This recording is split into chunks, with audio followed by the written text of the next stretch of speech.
Welcome to the Profitable Painter Podcast.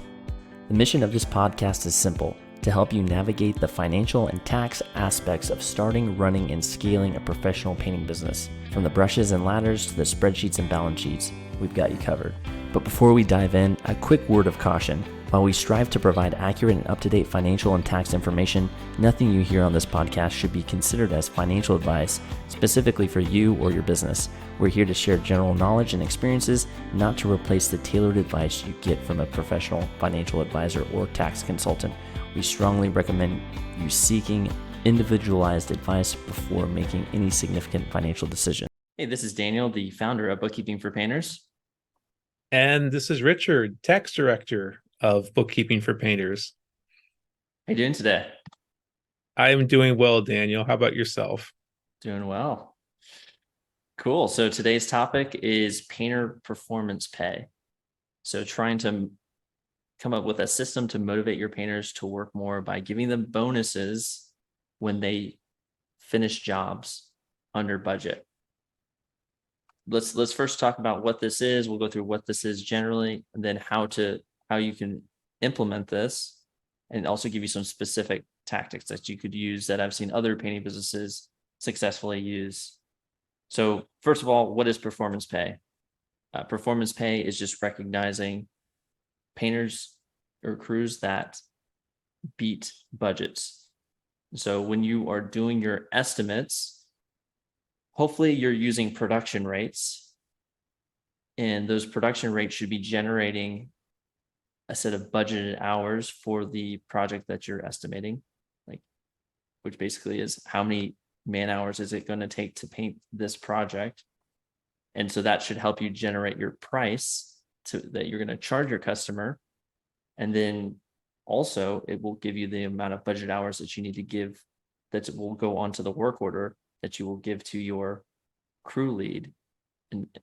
And they will then have that budget hours to work from to hopefully beat the budget.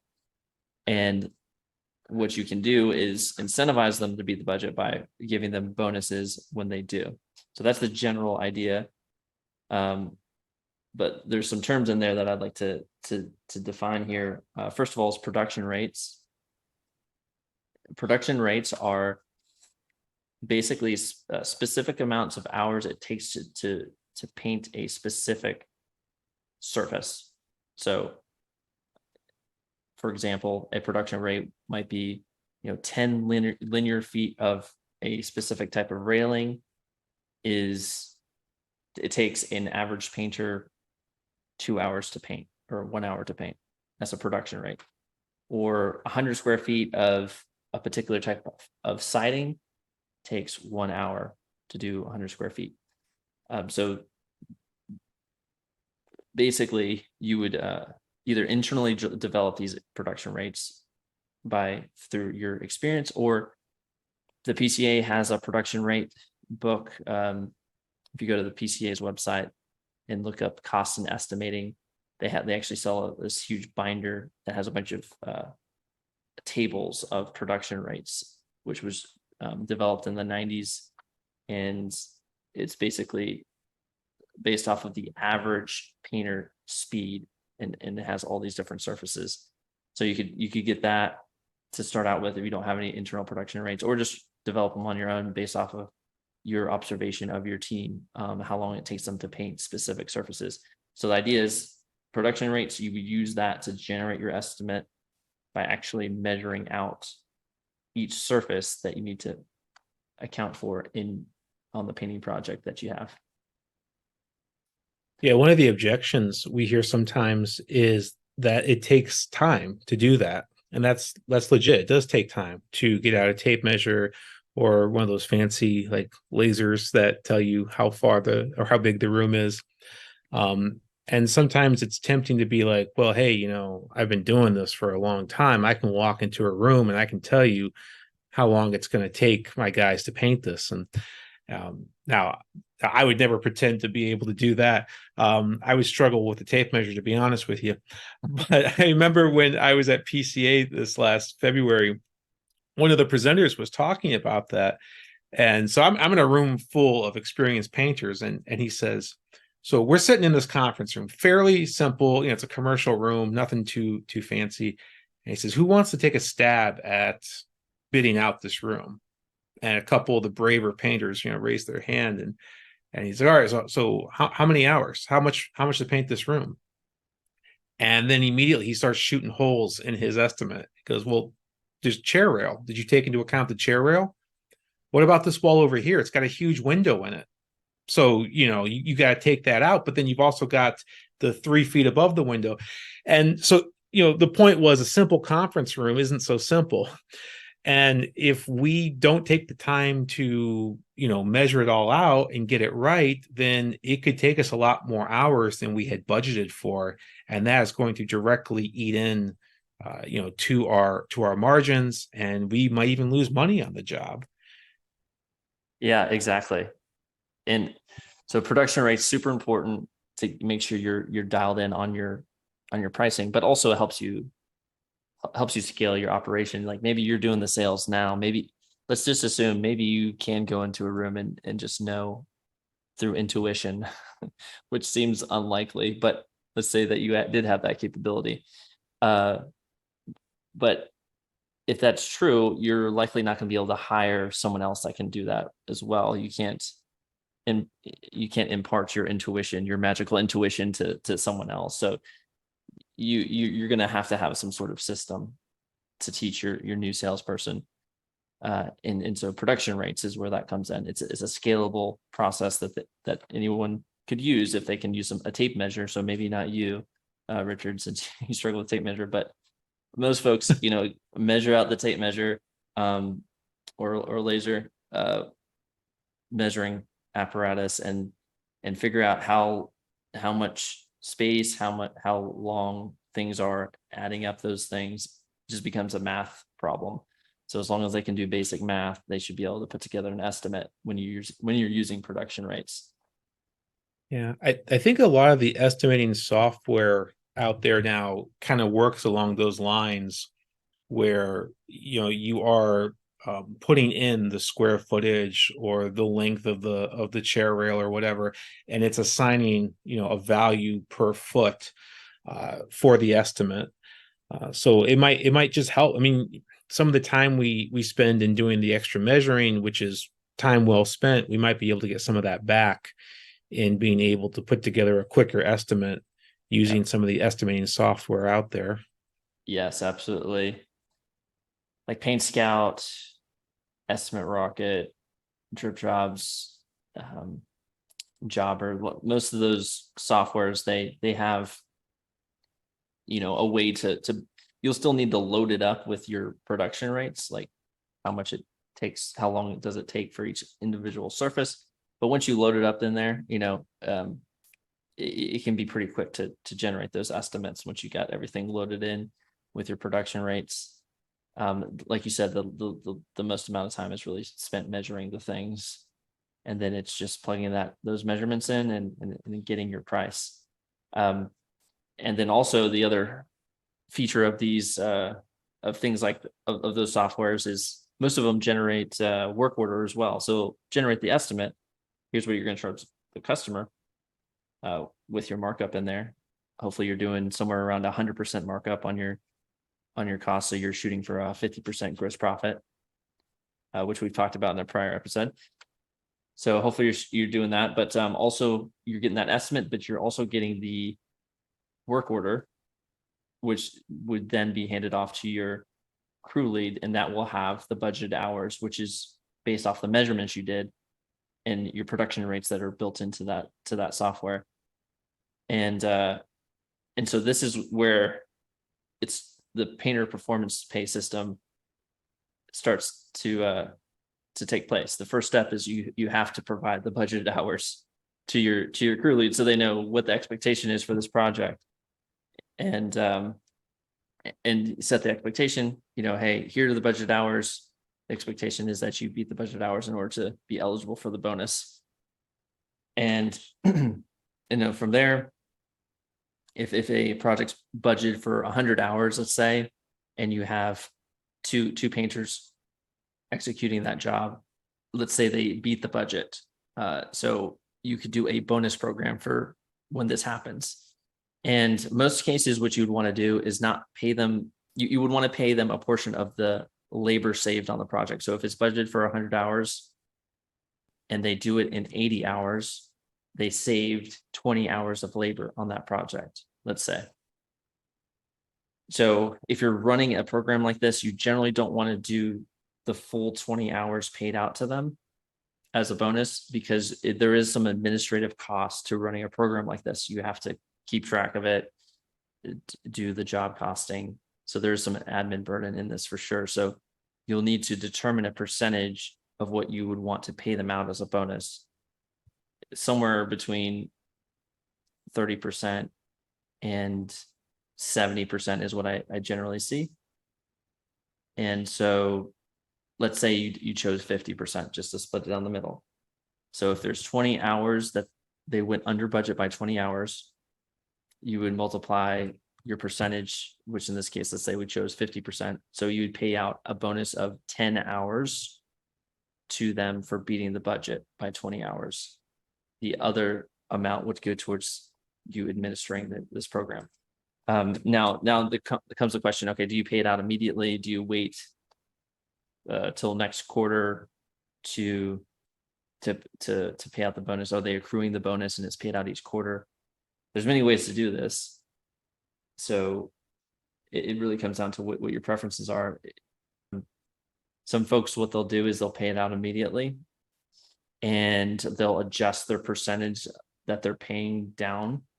You know, maybe instead of paying 50%, they pay 30% just in case there's callbacks. So you're only paying out a smaller portion of the budget hours. So I think the benefit of paying out immediately is that your painters can see, oh, I'm getting a bonus right away. So that's the benefit. The downside is that you're kind of risking the paying out a bonus when you had a callback and you had to do touch-ups.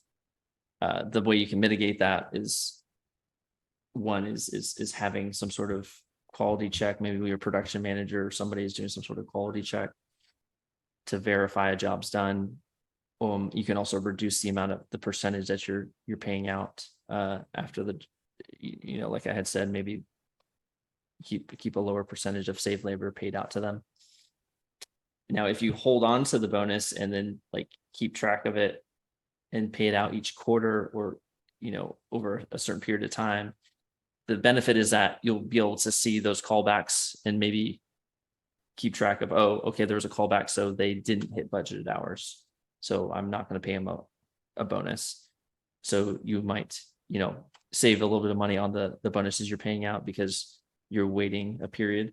The downside is that it's less immediate for your painters, so it might not be as impactful or as motivating to them to have if they wait 3 months to get the bonus because you're holding on to it. It might be less impactful there. I like. Oh, I was going to. So, I really like the idea of performance pay because it empowers your employees. I think sometimes employees, especially those employees who are kind of type A and always trying to high achieve, they feel like there's a little bit of a ceiling, right? I mean, they're earning their pay, but it's hard for them to break through that ceiling. But by offering them this performance pay, it gives them a venue, a pathway to really showing their work ethic and their skill and being rewarded for that. So I really like that aspect of it. But then I think the big concern that most people are going to have is, well, if I motivate my guys to get the job done faster, are they going to cut corners? Is the quality going to suffer? Have I incentivized them to do a bad job for the sake of speed? Are there ways that we can kind of mitigate that or make sure that doesn't happen? Yeah, there's definitely, and that's a valid concern for sure. And it's always a balance in the business is, efficiency versus quality. You want to be efficient, but you also have high quality. And so it's definitely a delicate balance there.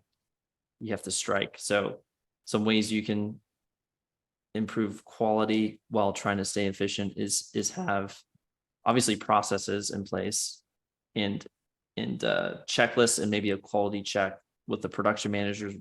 Maybe you have a production manager, or maybe you're the production manager. You do some sort of final walk around with the crew lead to sign off on the fact that it is truly done before it gets to the point where you're saying the job's done and getting paid from the customer.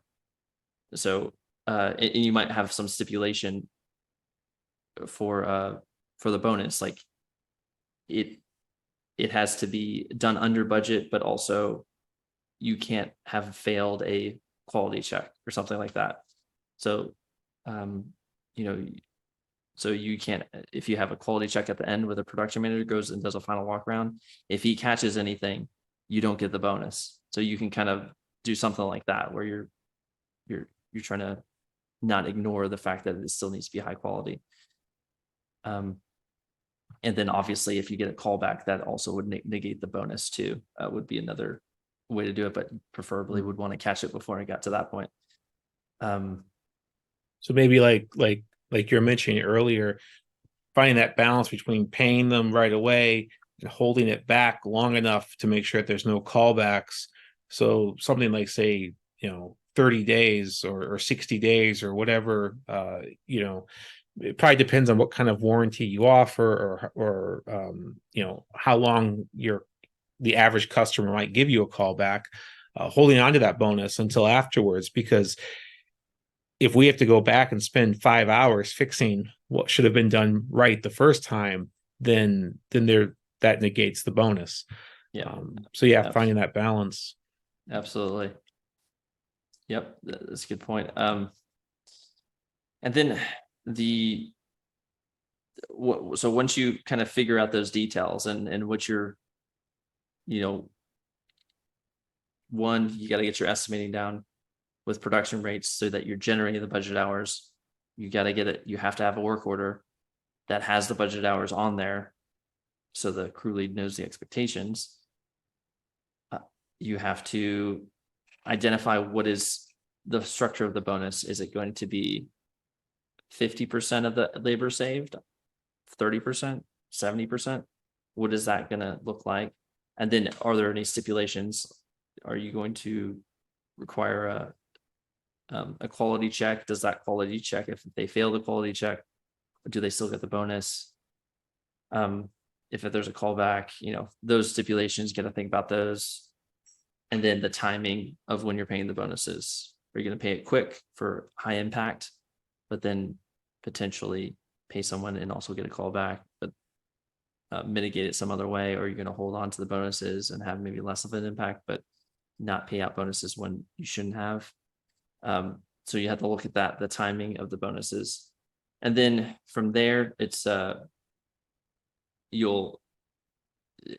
actual act of running the payroll for this. And so just some of the administrative things that you'll need to definitely think about is your time tracking. You'll need to have that dialed in. Obviously, I'll talk to some painting businesses and they want to do time tracking, but they can't get their team to do it. But I would tell those painting contractors, there's a ton of painting businesses that do get their team to do it. So don't see that as an unsurmountable task, because there's plenty of painting businesses that get their team to log into a time tracker and properly select the job that they're on to track their time. So there's solutions like ClockShark, QuickBooks Time.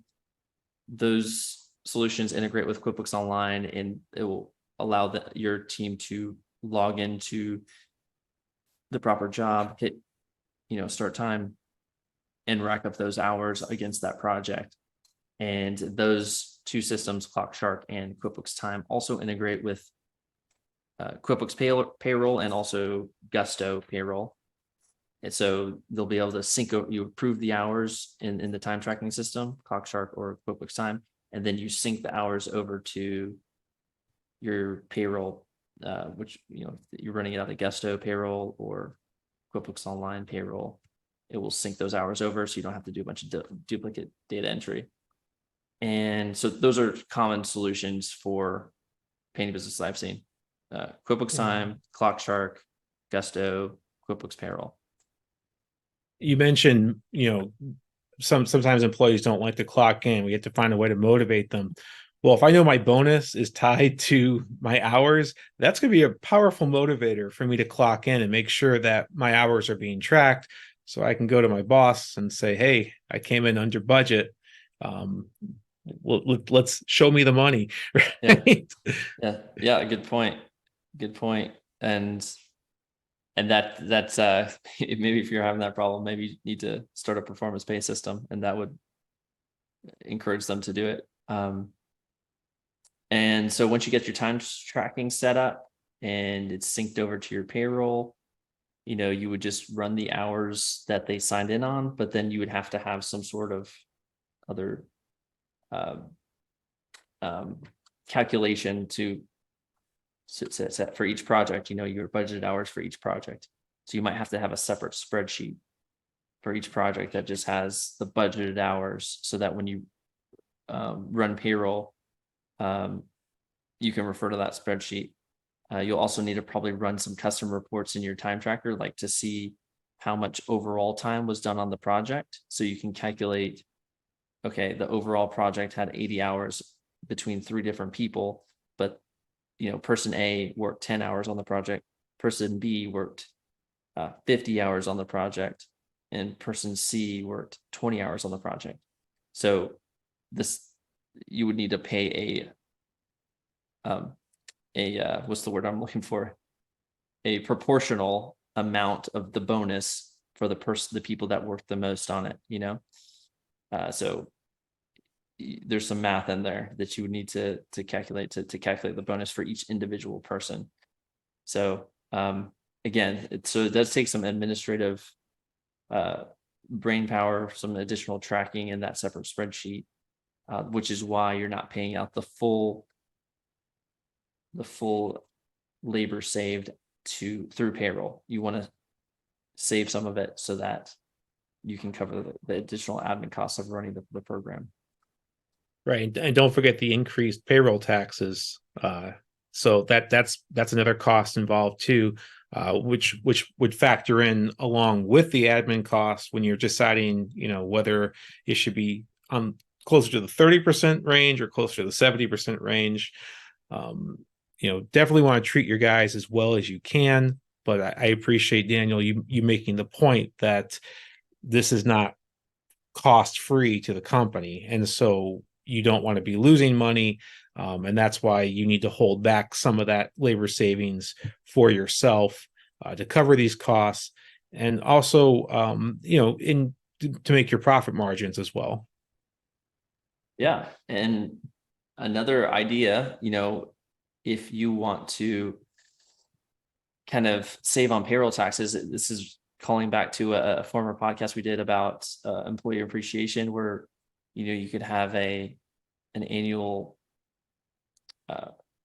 party or annual event in your business where you show employee appreciation, and maybe you could tie budget hours to that event, and instead of paying out monetary bonuses, you could say, you'll be able to go to some events that you're holding for high performers, that for crews that consistently beat bonuses or beat budgets. You can maybe do some sort of event that you would hold for the high performers, as an idea. Yeah, come in under budget and we all go out for a steak dinner. Yeah. And it's a more efficient way of using that money you've saved, because like you mentioned, you don't need to worry about payroll taxes on that. It's an employee appreciation deduction instead of paying out bonuses. Right. Yep. Yeah. Touch that dollar. Exactly. And it could be maybe a monthly or a weekly thing where you're just taking out the crews that beat the budget, and just making it a cool thing to do instead of having to worry about the calculations of all the bonuses and paying all the payroll taxes there. And the team building aspect comes as a bonus to you.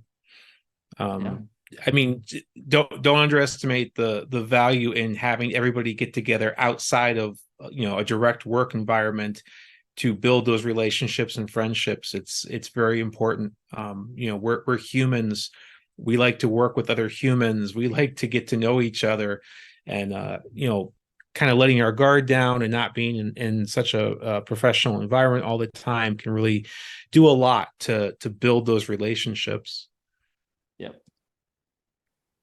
All right, cool. Well, I think we covered this topic pretty fully. If you have any questions or felt we missed something, or maybe you have a different idea on how to run a performance pay system, love to hear it. I'm always interested in hearing what other folks are doing on this topic. So definitely let us know. You can go to Facebook and type in "Grow Your Painting Business" and request access, and we will definitely accept your invite. Let us know what you think, what your thoughts are on that topic, and or if you have any other topics for future episodes or any other questions, definitely let us know. Yeah, absolutely. We'd love to see you in the Facebook group, and we appreciate you listening and look forward to seeing you on the next podcast.